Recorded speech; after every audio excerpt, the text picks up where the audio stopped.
To ask, among the myriad of mysteries that we are prone to ponder, is the one burning question which must keep most of us up at night.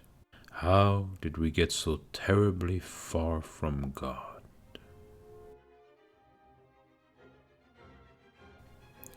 We all know that this is presented in the biblical story, the ancient myth, the ancient coded imagery of Adam and Eve,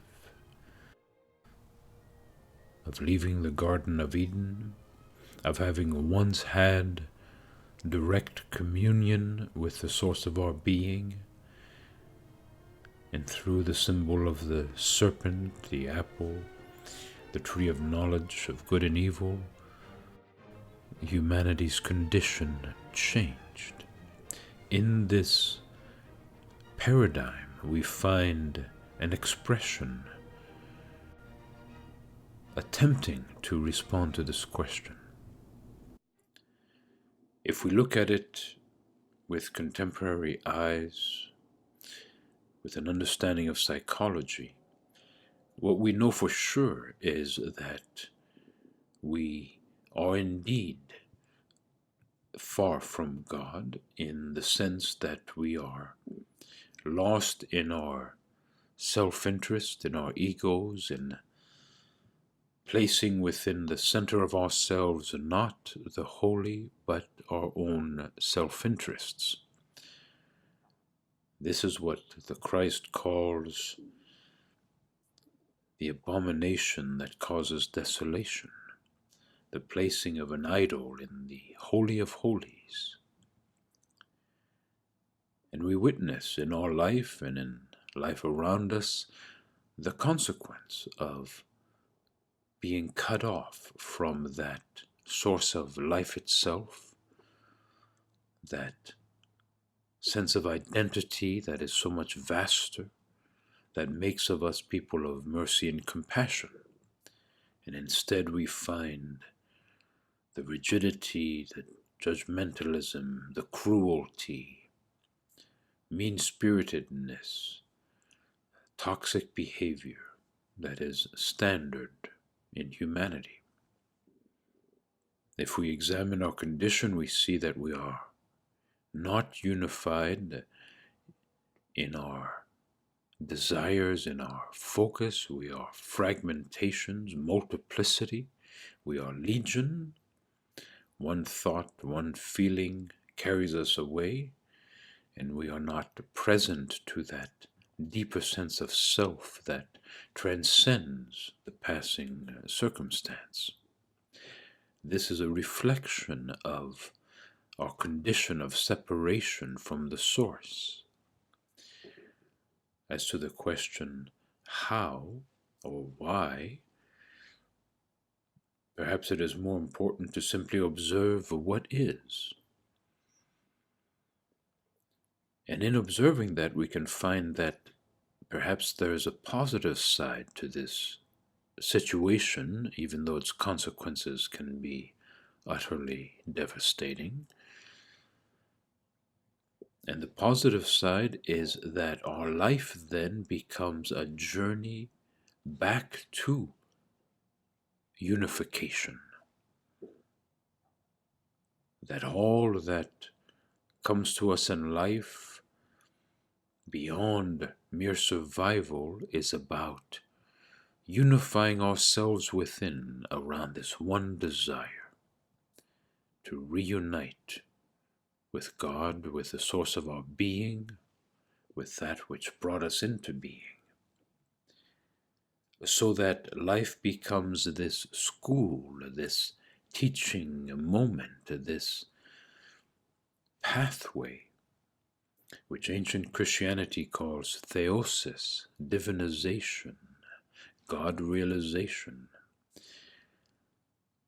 And in that sense, the human condition becomes a potentiality where, through the use of our will, of our attention, of our devotion, we participate in the creation of this communion with God through the free will we have been given, through the strength of our attempts to find our way. And certainly there are difficulties and tragedies of all kinds in that process, and many miss the mark, many can't find that narrow way. But those who seek, those who knock, those who ask, those who insist upon finding it, can find it. So that out of what seems to be a desperate situation of separation, we discover the opportunity for the very purpose of existence to manifest itself. To put it in other words, we love because He first loved us, and in that loving God back through shaping our lives around that, we recreate that original condition or that potential given to us as a birthright to unite with the mystery of God, the mystery of our own identity even. So it need not be reduced to the simple tragedy that we are separated, but rather it can be seen as, this is what I must do.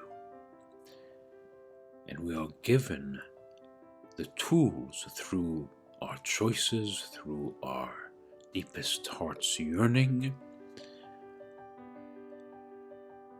to find our way to the threshold of the ultimate mystery. Certainly grace and Spirit is fully involved in this, guiding us. St. Augustine says the very desire to find our way is Spirit itself already acting within us. But we must use that which is in our humanity to focus it on this process of return. There are some who might think, why should it have to be that way? Why weren't we just born conscious of our Creator? But you see, then the whole point of free will is lost to us. We have to choose to love God back, and in doing so, to reshape our lives, our psyche, into that intimate connection. And that is the nobility of being human, the beauty of life itself, to become, through our efforts, through the help of Spirit, to become people of unconditional love, mirroring the image of God within us. The Holy Fathers of ancient Christianity say that we are indeed in the likeness of God, but we must find our way to the image of God within. And they simply assume that it is our purpose to do so. The original meaning of original sin is not what is known in the West. The Catholic Church, receiving it through St. Augustine, twisted it into a guilt-ridden condemnation of each human being born into the world.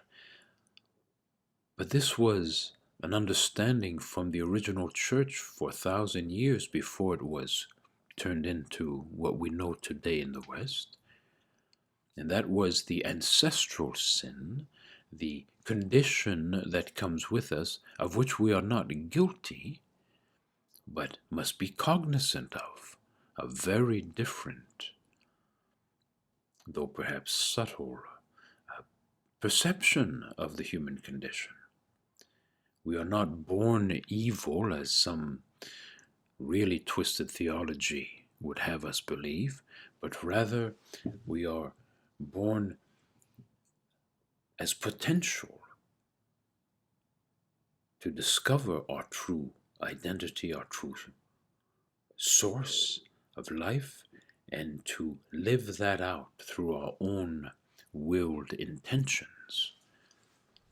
So the separation becomes the opportunity for recovering communion rather than a curse or a hopeless condition in which we find ourselves. The fact that so many do not ever consider that path is a mystery. Why some have this burning need to find their way into the spiritual mysteries of life, and others are happy to eat, drink, and be merry until they go to the grave, is a mystery that is beyond us. But the fact remains that for many of us there is this unquenchable desire to find our way back to our true home, and perhaps to inspire others to rediscover that primal desire beyond all of the distractions of life. And in so doing, we make of this condition of separation an opportunity for initiation into unity with God.